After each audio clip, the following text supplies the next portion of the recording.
Hello.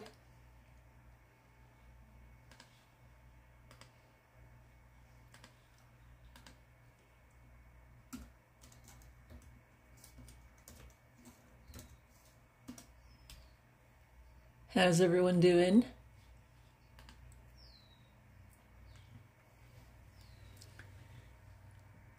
I've got this painting that is in progress. It's nearly done right now. Maybe got a few more hours left on it because at this point primarily it's just the finishing up this mossy foreground stuff, some flowers over here in the corner, and this owl.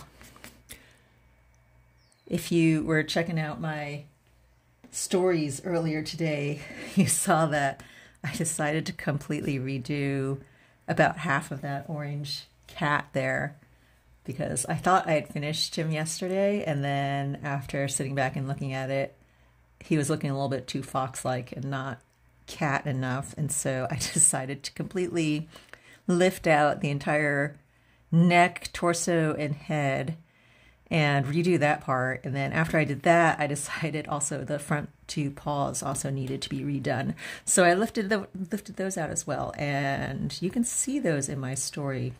I had a few questions about how I do the lifting. And when you have nice quality watercolor paper, you can actually lift without damaging the paper. And I can show you here even with this owl, because I haven't painted this owl yet, but this is what I do frequently for foreground elements where I have worked around them. And sometimes I get messy with my background, as you can see here with these flowers, where the background has kind of gotten swiped into them a little bit. And that happens because when I'm blending the background, I'll just take a large flat brush like this with water and then just, in fact, I'm going to blend that out a little bit right now. And I get most of the liquid off, so the brush is damp but not wet. It's not going to drip or anything. You know, it's not leaving residue on my fingers of water, but it's damp enough that I can use it to move the paint around and smooth out the background, because I do all this negative space stuff around here in the background, and then I leave the foreground for the final part. And so frequently a lot of the background colors have gotten smeared in there. And same with this owl here. I want to soften up the edges. I already did this a little bit before coming online here right now. So you could see that the border of this owl is sort of this soft hazy look, and that's because I've actually lifted the pigment from around the edges, and that just softens the whole surrounding area and will help me integrate the owl better into the background. Also gives it sort of this glowy look, which suits my purposes here pretty well because it's sort of magical and stuff. So if you're wondering what this piece is for, it is going to be a special edition of Tad Williams' Tail Chaser song that Grim Oak Press is going to be putting out sometime in the I don't know when future. Sometime when I finish all these pieces, because there's going to be 5 interior illustrations that I have to do. So this is one of them, as well as the cover, and then they have to get to the printing part of it. But it's pretty fun. This is a book from when I was a teenager that I read, so dug it out to reread again now and to figure out the scenes that I wanted to illustrate for the book. And this is one of the very early on scenes in the book. This is towards the beginning. It's kind of the setup of the whole storyline. There's young love, because if you're not aware of what the story's about, it's about cats. And Tail Chaser, this little guy here, is the main character, which was why I felt it was important to redo him earlier today to get him right. Anyway, so that's how I do lifting. Here, I could show you a little bit more on this. This is just some random watercolor stuff that I found sitting in the corner. So I just wet my brush, and you just scrub at the paper, really. So you don't want to use a good brush for this, first of all. because you will mess up good brushes. And then use a paper towel to also dab at the liquid, because once you've scrubbed at it, you've lifted the paint. That's what it's called, when you lift the pigment off the surface of the paper. And then it's just kind of sitting there. So if you take a wet paper towel at that point and dab at it, you can actually gather up more of that pigment and get closer to the white of the page. Some colors are going to lift more than others, and you can see now I've actually gotten this lifted pretty close to the white of the page. This is Arches paper I've got here, and it's cold press. What I was working on with the Tail Chaser song piece was Moulin de Roy hot press, which is nice and smooth. And so, yeah, if you use a nicer quality paper, it really doesn't do much damage to the paper. Yeah, there's a little bit of pilling on this one, but it's going to happen if you're going to try to revert it to the white after layering on a lot of colors like that. And so it'll change the texture up a little bit.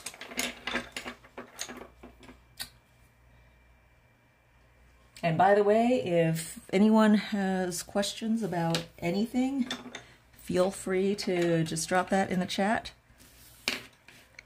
If I miss it because I'm not looking up at that moment, you can repeat it. I will try to scroll back and see and make sure I don't miss things.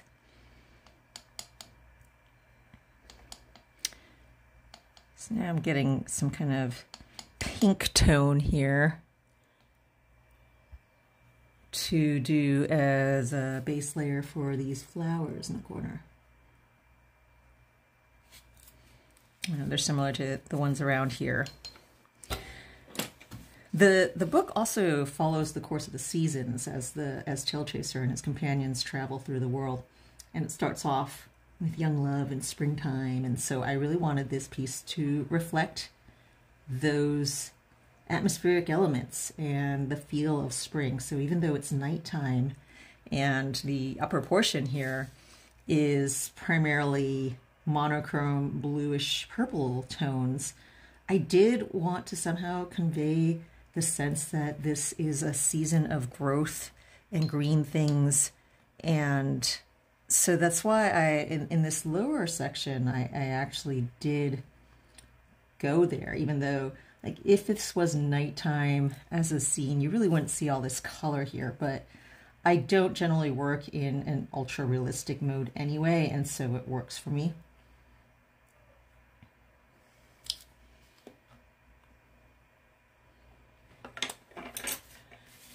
Marla asks, it was my choice to give him a makeover. Yes, it was fully my choice. The editor for this he's pretty laid back. I mean, he pretty much told me just do the art and send it on over to me. So, but I want to do it right. So I'll admit that I was not looking forward to doing it, because I realized at the end of yesterday, at my stopping point, when I had gotten to the phase where I had the cat. And again, you can check it out in my stories, because I think that post should still be there, because 24 hours. So yeah, last night. And you could see the original initial version that I had for him. And after I sat back and looked at it, I realized, yeah, it's off. And I really hate to do it. I hate to have to erase things and redo them in a watercolor painting, but that's what I get for not hammering out the initial sketch with more pickiness. But I'm glad I did it. I did drag my heels on it a lot this morning before I finally sat down and said, okay, let's do this. The fear is always that I'll lift something out, and I haven't done it too often, but I have had a few. I've done it often enough where I lift something out and redo it. The fear is that I will lift out what I had done and the redone version will not be as good, which is a stupid fear, because I could just redo it again if that's the case. It's not like it's going to be this lost moment, but there's always that anxiety.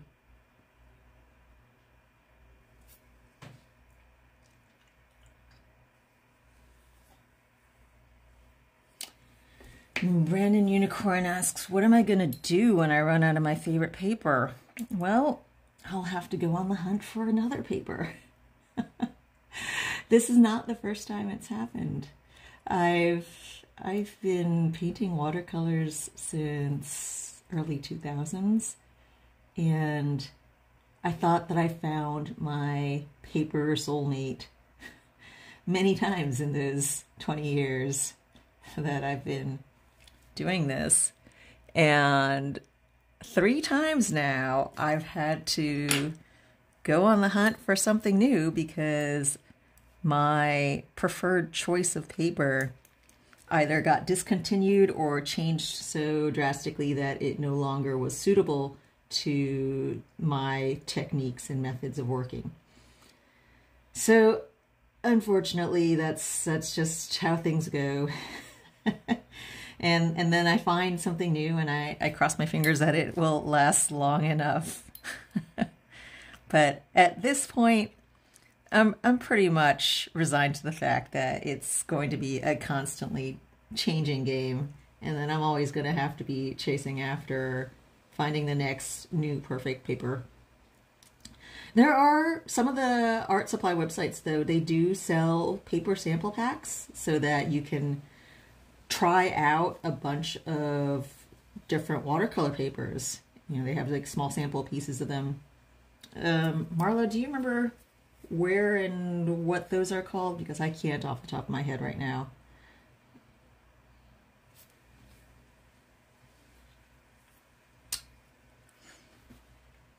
But yeah, so when it comes to that, I will probably try one of those sample paper packs, or, you know, I talk to my peers and other watercolor fanatical friends and find out what's a good replacement to try. All right, Marla says that Jackson's has the watercolor paper sample packs that I was thinking about. Laura to the Moon and Back says that she loves my works and she's stitching She Sleeps, charted by Hade.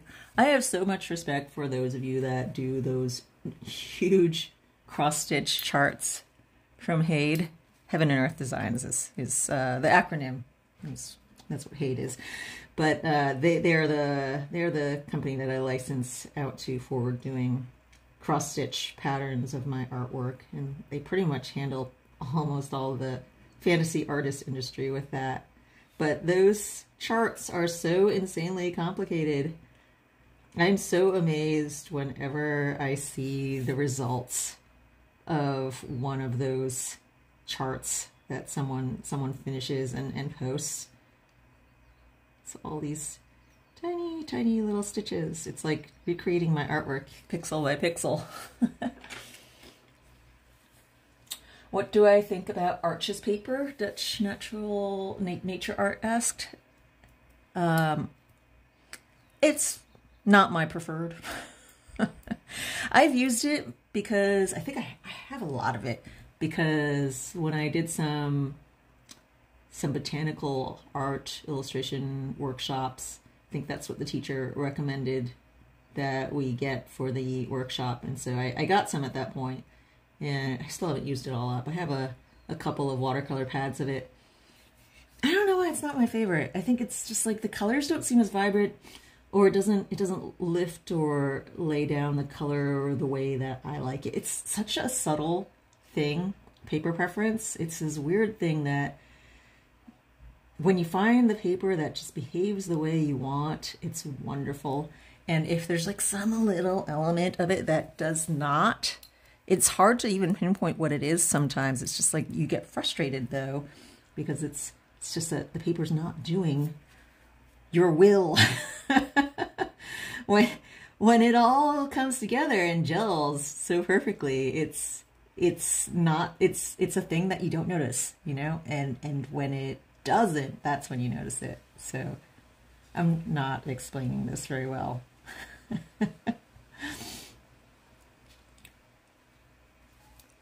But yeah, I've gone back to Arches many times. I've tried it whenever I was out of whatever my preferred paper was, and I, go back to my other stash of that.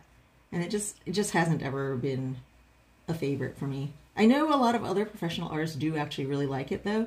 So, like I said, this is not necessarily a thing about it being bad paper. It's just each artist is so unique and individual in the way you work with and interact with your media and your paper and the techniques that you use and how you are expecting the pigment to behave when it dries or as it dries even.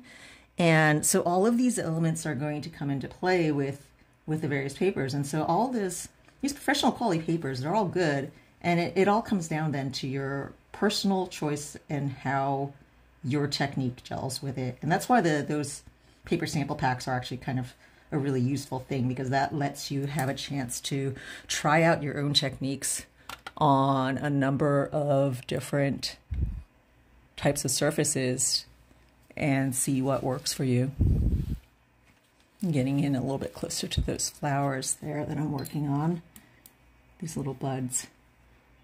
They're not any particular species of flower or tree.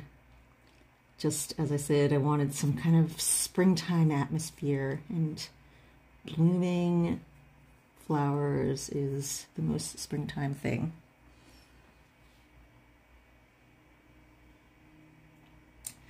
Lion Toys says, how do I put gold in my drawings? So there's a number of things that I do. I have some mica-based pigments like these. This is Artistic Isle. Lindsay Starr makes, these are handmade paints, and they are really fun to use. She's one of my, I have a number of different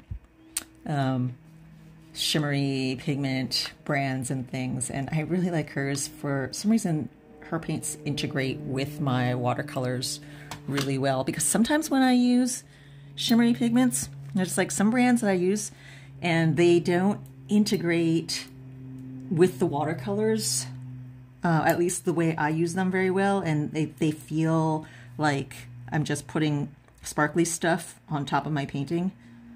And whereas when I've used Lindsay's colors, they seem to really become a part of the paintings and they don't stick out.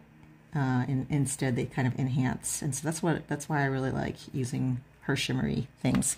Now that's shimmery stuff, but then there's gold leaf, which is a whole other thing, and that is done. Let me see. I have something gold leaf hanging around here.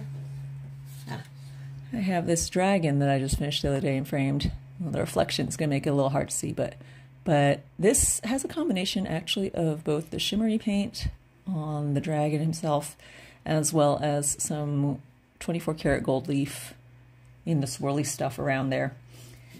And that, yeah, so that's just 24 karat gold leaf, and I use Maniatum, what's it called? Maniatum gold leaf sizing. This stuff to adhere it.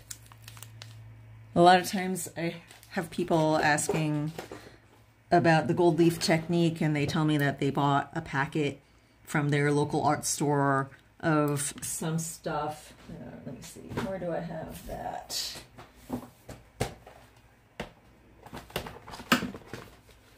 Yeah, they'll say that they've got something like this, you know, which is like a $10 packet of gold leaf, but this is technically, it is not gold. It is actually copper, I believe, is what it usually is, or some, yeah, let's see, it's copper and zinc is what this is made of. There's actually no gold in this. And the thing is that this kind of gold leaf is very thick. The sheets, let me dig up some of that. This is silver leaf, actually, and this is actual silver, but it is similar to the gold leaf, where it's thick. You know, I can actually hold a piece of it like this and it does not crumble into dust. You can, you know, crinkle it.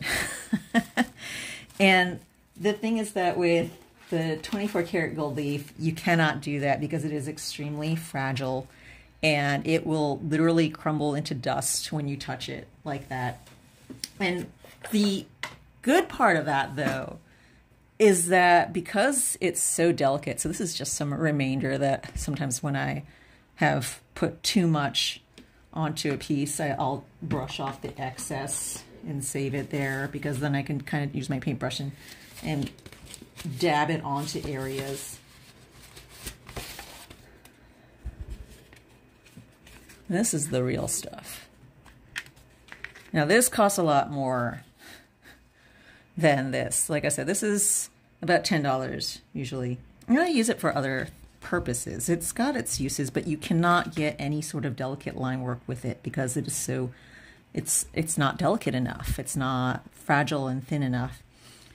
This is actual gold leaf. Oh shoot, I got a little bit over there. In fact, I'm going to stick it into here.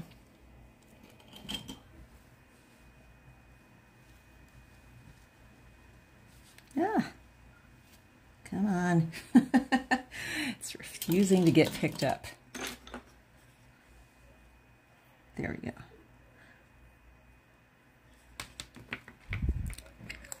This stuff, like I said, is super fragile. And so that, in turn, though, means that you can get very tiny, exact little bits of gold shininess in your paintings, or whatever you decide to use it for. Anyway, just wanted to talk about the difference between those two. And someone was asking where I get all my stuff and the brands and things. I always, after these live streams, I always upload them to my IGTV section of my Instagram, and I will have a full listing of all the stuff that I've shown you and where you can get them and my suppliers for them. So, because I know it's hard to catch it in the middle of the live stream, and it's just easier to have it all in one place at the end. So when I'm done with this, you give me like 10 minutes to upload it and stuff, and all the information will be there.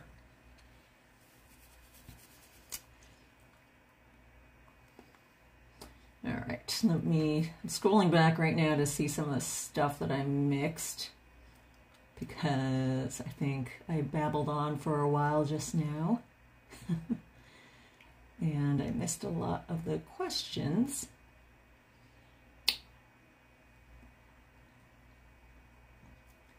Let's see, Marla says that you do have to decide if you want hot press or cold press when you get the paper samples from Jackson's.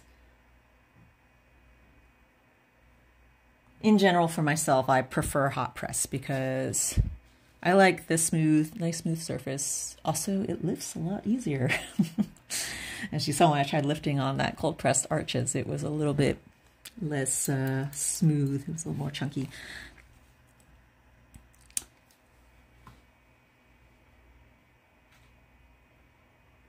Lovely Bug Art says, I thought I was weird for not liking arches. Thank you for sharing that. Like I said, I have nothing against arches, but it's just my personal preference. How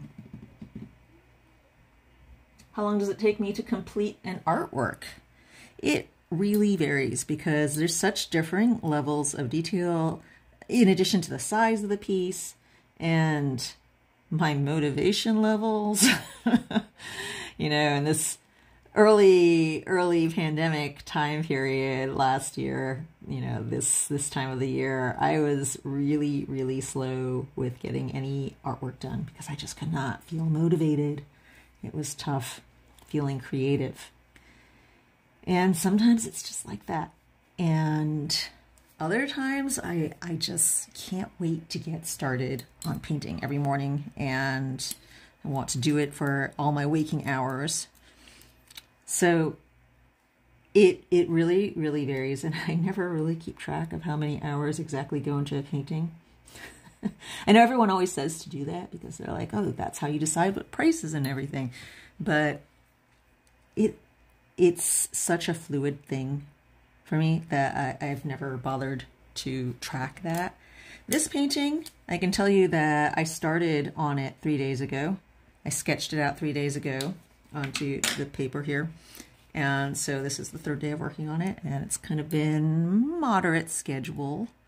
I haven't been super crazy with the painting all the time, but I have not been avoiding my desk either, so it's kind of a moderate schedule. I would guess, if you ask me, this is like a totally unscientifically measured guess, but I would say maybe 20 hours of painting on this.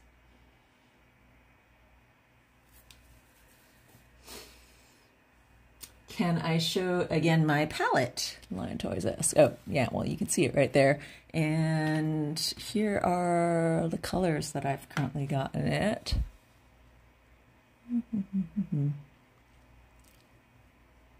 You can take a screenshot of that if you want to take a look at it again later. But like I said, this will all be on my IGTV, so you can screenshot it there if you need to.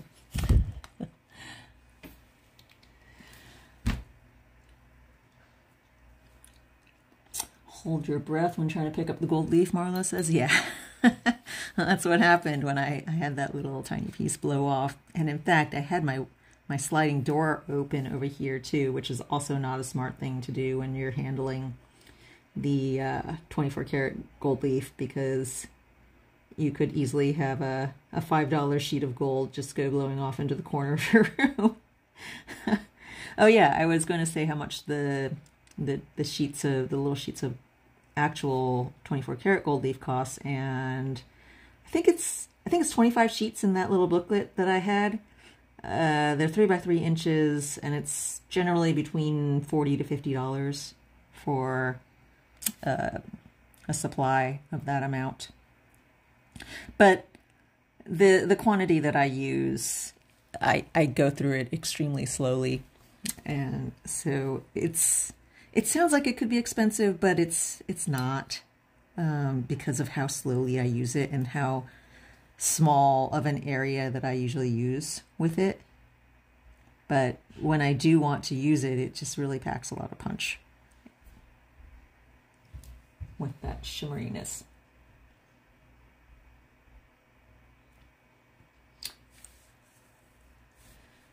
Jibid's Nature Note says, how much of the detail is planned in advance? I plan out the large areas, the large structures and shapes and the composition, and then I leave the details to the development of the painting as I start working with it in color, because that's what keeps me interested in it. If I plot out every little vine and detail and flower and bark texture here, I would be absolutely bored to death at this phase of the painting.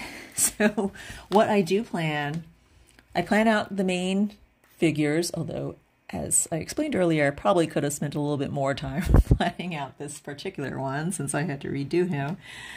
I planned out, this large branch structure, the green areas over here, and the owl you can see sketched over here, as well as the placement of flowers. But all of the details, all these little leaves and swirly doodles and rocks and this kind of tangled background root and branch stuff that's going on here, that is all as I go, and as well as all the texture within this branch. I have the general structure of it planned, but the individual little contours and bits of bark and twisty, tangly bits, those are all determined as a result of a combination of just how the paint gets laid down when I do those initial washes in the beginning, as well as the random texture stuff that happens as a process of how I paint. And so in this particular case, what I have here is a combination of white watercolor ground and Winsor Newton Indian ink, as well as granulating watercolors. And the granulating watercolors place wet and wet into this area, and the Wet and Wet creates blooms and other interesting, really organic shapes and forms. And then I enhance those. So I don't, even right now as I'm doing this, I don't plan the structure of this bark. I just kind of follow what is happening with the texture of it, and I let that dictate, along with my aesthetic of shape and flow and movement, what is going to be going on with the details.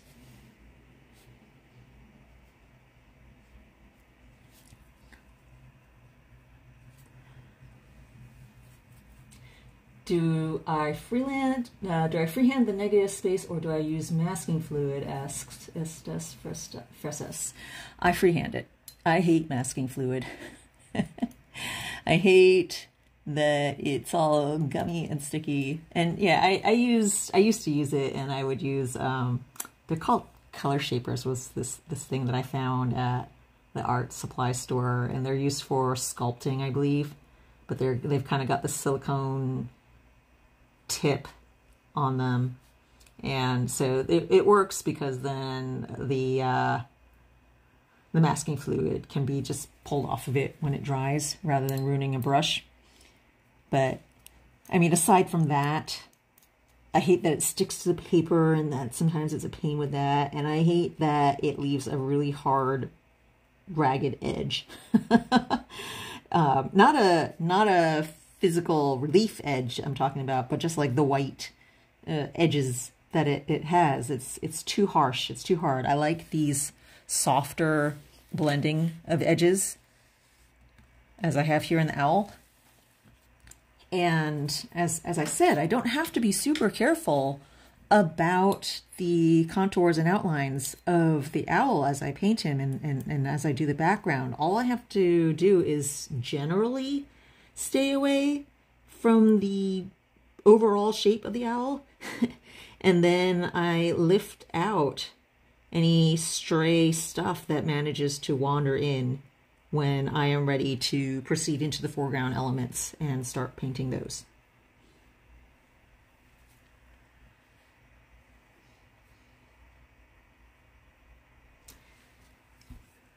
Ancient Ferret says, how do I erase the paint, or do you cover it with white? And yeah, that was something I covered earlier on. You can actually go back and check it out later when I have this archived.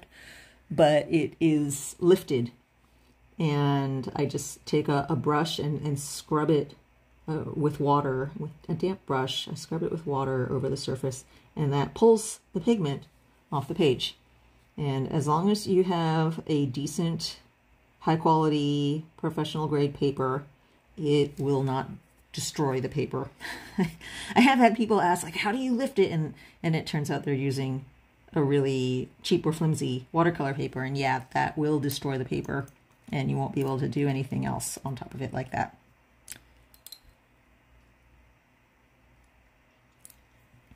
But I use lifting not just when I make a mistake, like I did with the cat, but as I showed you when I'm doing the flowers, even just like the surrounding, pulling out some of the surrounding colors so that I can have this bright pink pop out and be really noticeable. And as well as around the owl, which I have yet to get around over to doing.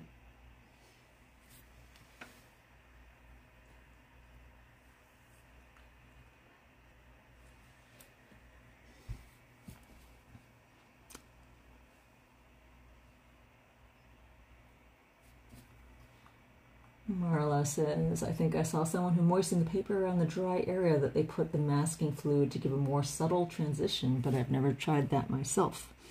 I have never tried that either. I would be worried that wetting it might make the masking fluid harder to pull off or something, or that it might pull off the paper with it when you try to remove it. Oh, that's the other thing with masking fluid. If you do use it, don't leave it on for very long, because the longer you leave it, the more chance you have of it just really sticking and being super stubborn and not wanting to come off the page. I have frequently seen people on various social media saying like, help, I put masking fluid on and now it won't come off. And people offering suggestions for what to do for that. I don't think I ever paid attention to what the suggestions were though, because I haven't ever been in that situation myself yet. But yeah, generally don't leave it on for very long. Leave it for the minimum amount of time you need it, and don't stash the painting away and forget about it for a long time if you have masking fluid on it.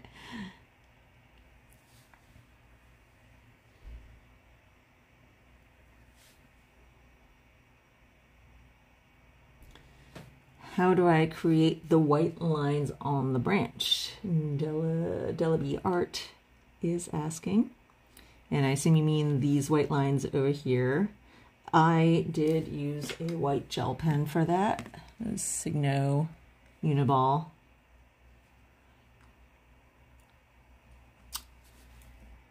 I don't use it for all the white, but every once in a while when I want to have some limming edge on things like this, it comes in really useful.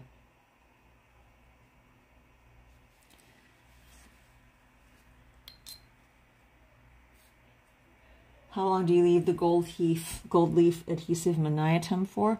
Well, the way I use it is usually with very thin little lines that I actually apply using a quill pen like this.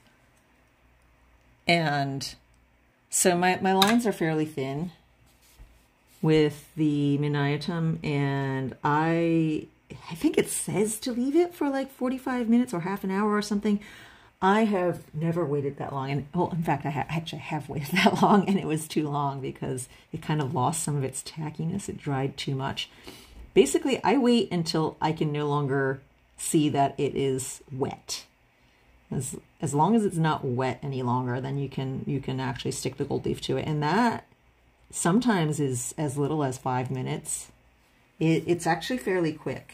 It doesn't take long at all. Oh, the other thing though, if you get some Maniatum and you're using it, so I don't know if you noticed before, I have it all encased in a Ziploc bag and tightly shut around the lid with this rubber band because it dries out really easily. Because stuff it'll get into the edges of the lid and into the threads of the lid because it's a screw-on cap, and then it just won't seal as well. And then once that happens, then it just starts to dry quickly. So you should definitely make sure to try to prevent that. You know, put it into a bag like this. And the other thing that really helps is I actually have a secondary small container. This is like a tiny little, it's this little container of Maniatum. And this is what I use when I'm actively working with it. It's this little 1/2 ounce jar. And so this is like the big one, and this is a 1/2 ounce jar. I actually pour an amount into here, and this is what I use for dipping my pen in and actively working with, because that will make your large container last that much longer, since you won't have to keep opening and closing it and exposing it to air. And also you can see I even wrap this one up really tight as well. But because it's not cheap, this is like 50 milliliters, and it costs as much as like the sheet of the gold leaf. I think it's like $40 or something for that little jar. And I wasted a few half jars of it early on because I would be just dipping into the full original container whenever I was working with it, and then the stuff would dry out by the time it was halfway through, and then I'd have to buy a new one. So I started doing this, and I do the same thing with watercolor ground. So if you buy, I use Daniel Smith watercolor ground frequently, the white or the transparent. And that is another thing that dries really quickly, watercolor ground and gesso and stuff.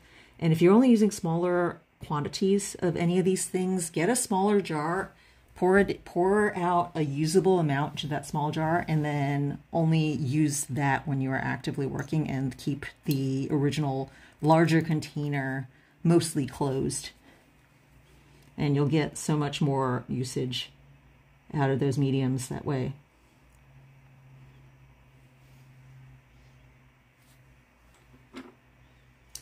Do I also do the dark outline of the branch with watercolor too? Yes, I do. Yeah, I have people asking sometimes, thinking that I use colored pencils or something, but no, this is, with the exception of the white gel pen, this is all watercolor painting, and I do not like watercolor pencils either. I've tried to like them. I've used them a few times, and they just never really caught on for me. I don't like the limitation of colors, because when you have paint and brush, you have all the colors that you could possibly mix. You're limited only by what you can mix. And a watercolor pencils, it just feels so limiting to me, because it's just like, okay, pick a color specifically, and then that's the only shade of that color you can use.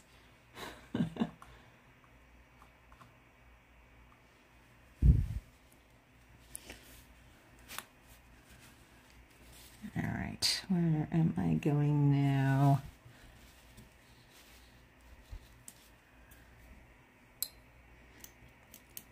This mossy tangle of branches underwent so many color changes of my mind as well. I think I started off actually with them in this golden green color, and then I thought, no, I want this to be nighttime, so that needs to be like blue, so that I can keep it monochrome with the rest of the scene. And I did that, and then it looked too boring, and so I kind of swiped over that with a lot of water and lifted up a little bit of it, and then I thought maybe golden brown colors. You know, I switched. I went the complete opposite, because initially, you know, I had the green, and then I went with the blue, because that matches with the nighttime scene thing better, and then that felt like it was blending too much, so then I switched over to golden brown colors, like I did for the High Priestess in my tarot, the Shadowscapes tarot. That was what I had in mind. I was thinking about that painting also has some branches that are cutting across the front of the scene of a mostly nighttime bluish toned thing, but wasn't liking that either. So I eventually went full circle back around to this green, which happened to be the underlayer and was still kind of showing through despite all the other stuff. Or actually probably because of all the other stuff, because I started with green and then went blue and then gold, and then I guess the result of that is green, because the gold and the blue kind of mixed together. And I'm glad I went with this. I like this now. And I like this, like, not having to stick to a realism of, you know, the monochrome blue colors for the scene, and instead having this contrast of the foreground with what's going on in the background, which is really the focus of the scene. You know, it's the background over there where the cats are, but really that's the focus. And to accomplish that's why the color was really important of everything. You know, the color of the cat over there is this golden brown, orange, and that really stands out against the rest of the colors of this scene.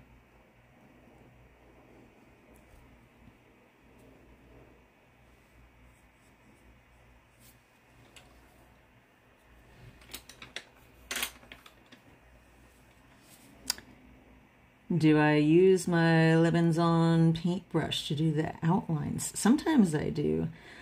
I like it best for doing really thin, expressive lines. Not necessarily for very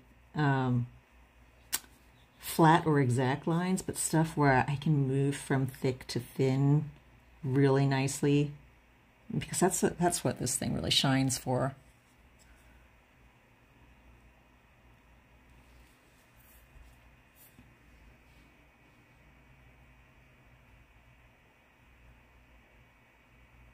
Watercolors by Jetty says, same here with watercolor pencils. I would love to like them, and I own a whole box of them. Yeah, I've had a whole old friend gift me a huge set of watercolor pencils, and I was so sad that I could not like them. Fortunately, I think my daughter has found more joy of using them than I ever did, so at least they did not go to waste.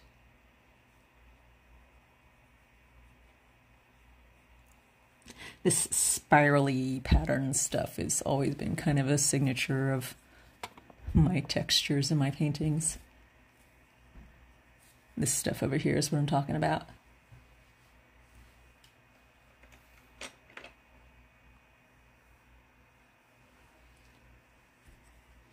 Juliet Furlong says, I like using watercolor pencils for drawing or transferring onto watercolor paper. Oh, that's interesting. How do you use them for transferring? I have not thought of that as a usage for them. Do you use it for your sketch? I could see how that could be useful, because then it really just blends into your painting as you start working with liquid.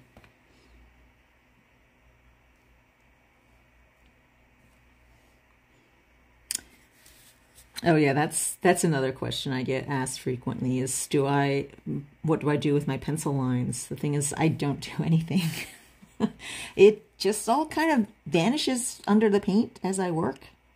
You know, you could still see the pencil lines of the owl here, and there were once upon a time those same kinds of pencil lines for all of this other stuff, but under the layers and layers of glazes and paint, and as well as my hand just moving across the surface here as I work on things, the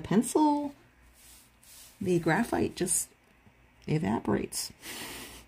And it's just no longer a problem by the time I'm done. Very, very rarely do I have to erase anything at the end.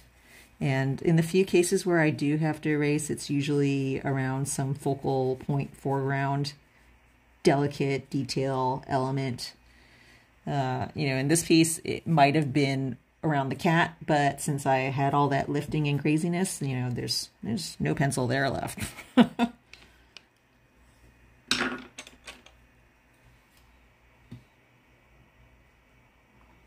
Hanan Turo says, hi, I have the Shadowscapes Turo. Yay, I'm so glad that you like it.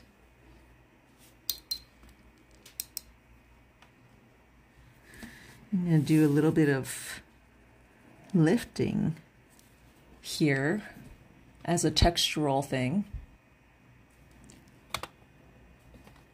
Zoom in there so that you can get a better look.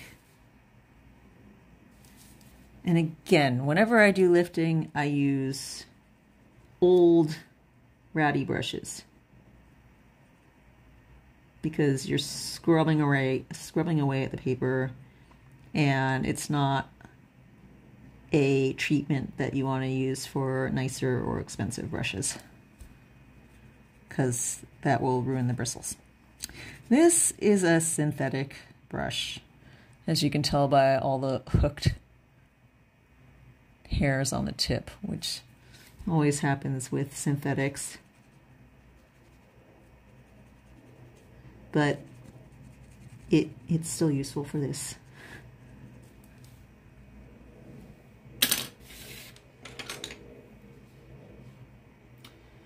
Marla says, I use a kneaded eraser to remove extra graphite before you start painting. Occasionally, if I've drawn darker. I did not need to use it for this piece at all. But especially with, I'll most often do the kneaded eraser lifting before I start when I'm working on botanical paintings, because botanical paintings, the background is left white and unpainted.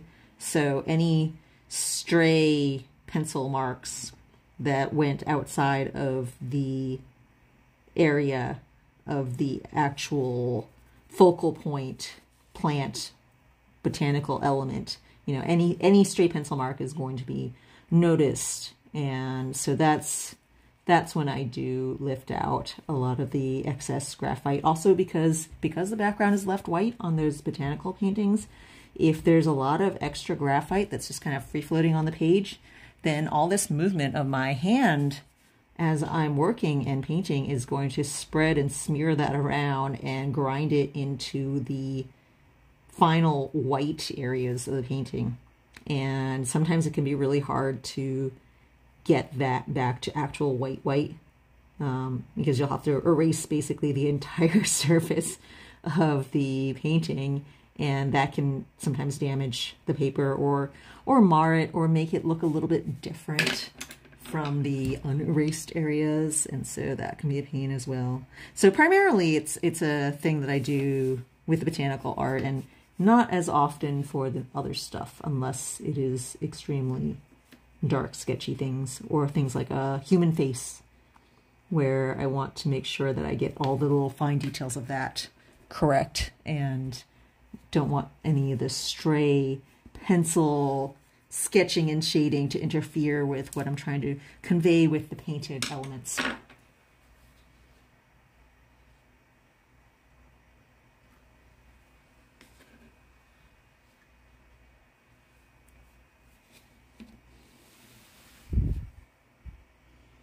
All right, let's see, what have I got here now? I think I am pretty much done with the branches. So that just leaves Mr. Owl here. I've been kind of leaving him for last because I don't know what color I'm going to do for him.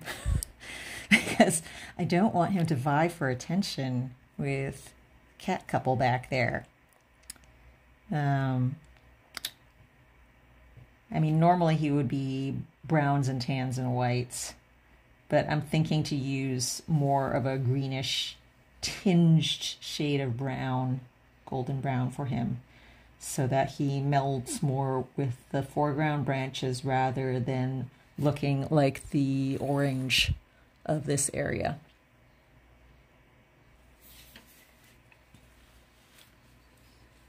But that's kind of why I've been leaving the owl till the end here, because I'm really not sure how I'm going to paint him.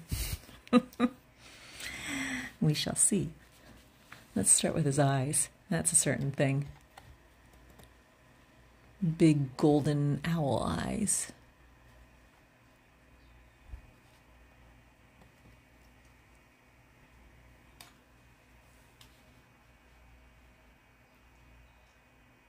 Purple azaleas suggests. Probably not purple. I think that's like the one color that I don't have in this painting yet. It's a pretty colorful piece for being a nighttime scene. Let's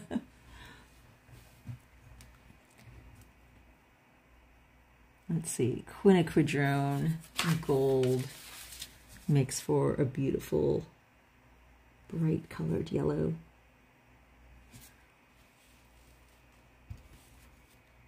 And I'm mixing in with a little bit of nickel T-Schnitt because I want it more yellow than that golden color. Oh yeah, that's better.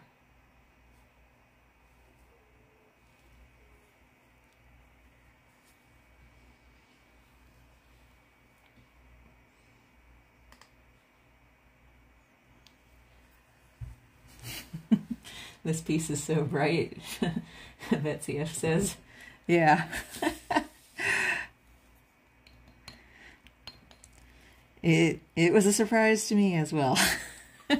This shows you just how much planning I do sometimes when I'm just working on stuff.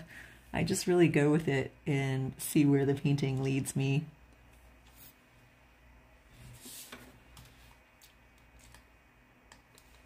Okay, I think I'm going to start with bringing the white base down a notch. You know, this is just a light glaze of buff titanium. And I think that's actually going to go for the full body.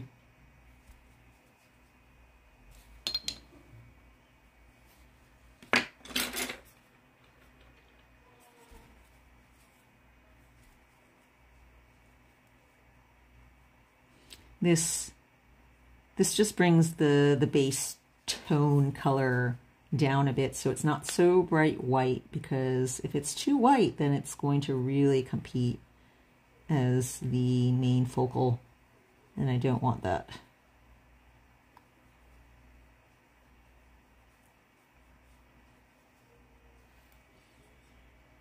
It's just a really subtle tan color base.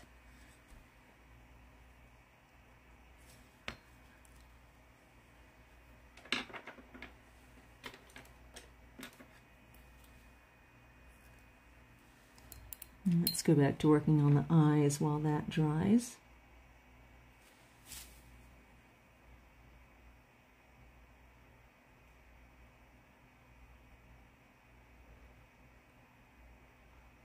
And I can do this because I actually didn't wet the area all the way right up to the boundaries of the eyes. There's actually a little rim of dryness around here. Now, if I had gone right up to the eyes, then I would have to wait till everything dries completely, because otherwise it would spread, and I don't want that at this time. I've been hearing owls at night near me recently. The closest I've come to being able to see them was maybe a couple months ago. There were two of them talking to each other in this 30-foot tree in my backyard, and I could hear them. They were so close, but it was completely pitch black, so I couldn't see anything because they were way up at the top of it. So I stepped outside just because it was really cool to even listen to them, and I heard them going at it for a while still, even after I stepped out. And like 5 minutes after I had gone out there, one of them took off, and I saw just the shadow of it, 30 feet above me. And then shortly afterwards, the second one also took off.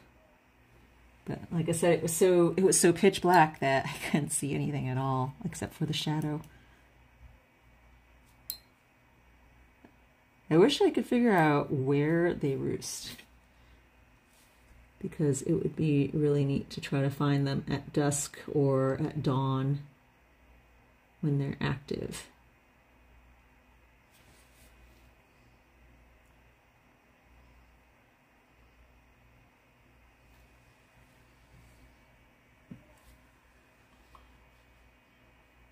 What paintbrush is this for details?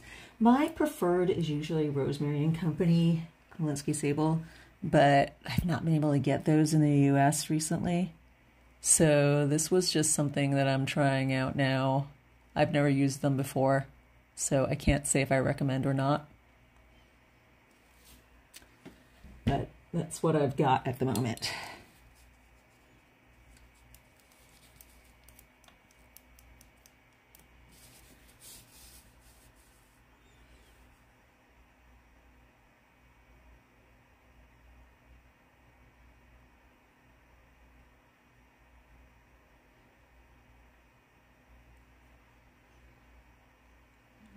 Fuzzy face stuff.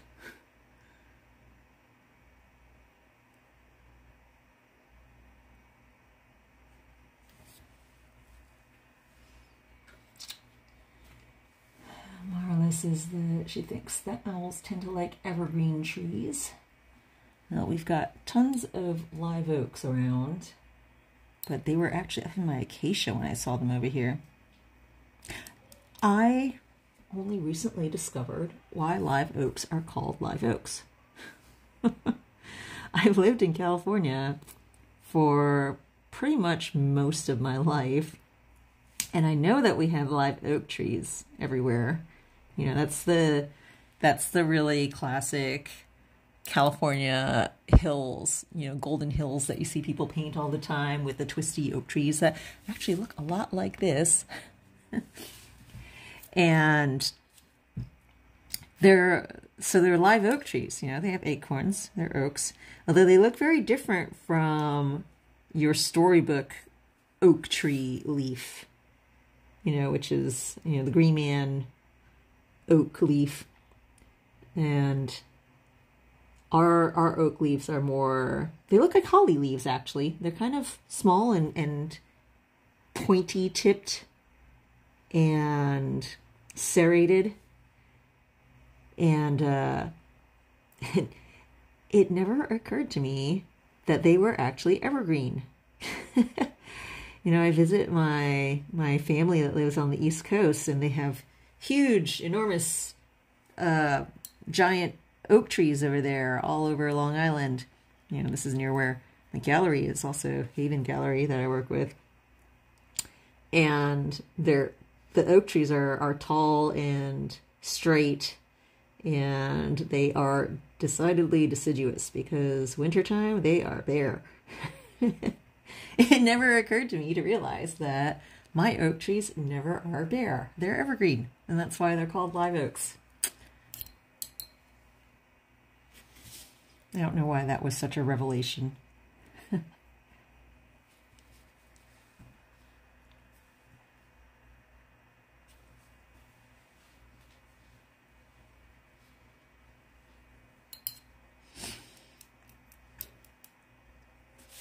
But when I read that, I was like, oh yeah, that's right. I never see them completely barren.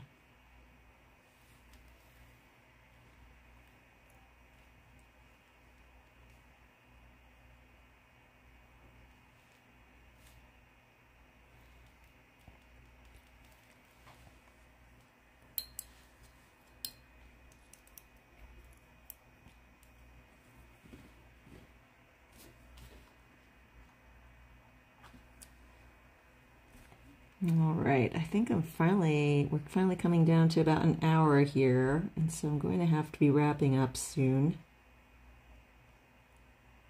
I don't know if anyone's got any final questions and things you want to toss at me before we close up for the day.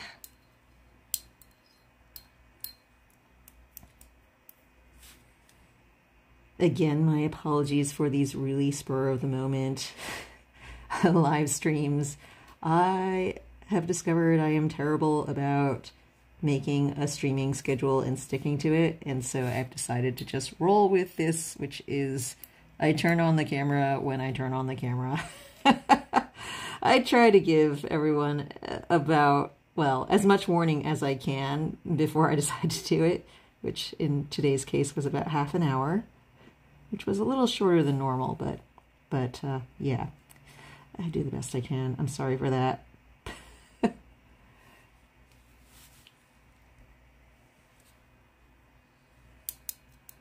But thank you for joining me.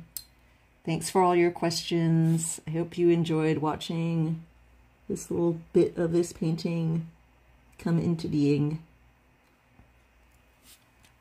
and listening to me ramble on about many things art related.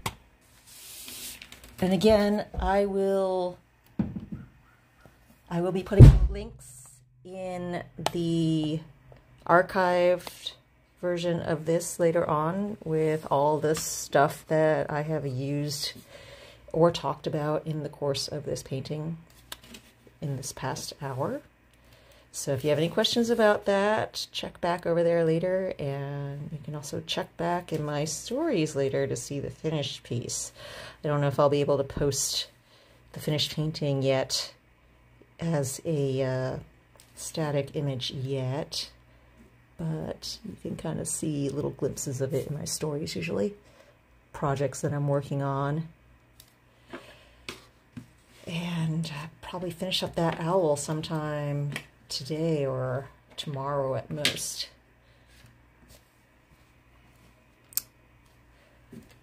So thank you, everybody. And I hope you have a nice rest of your day. Bye.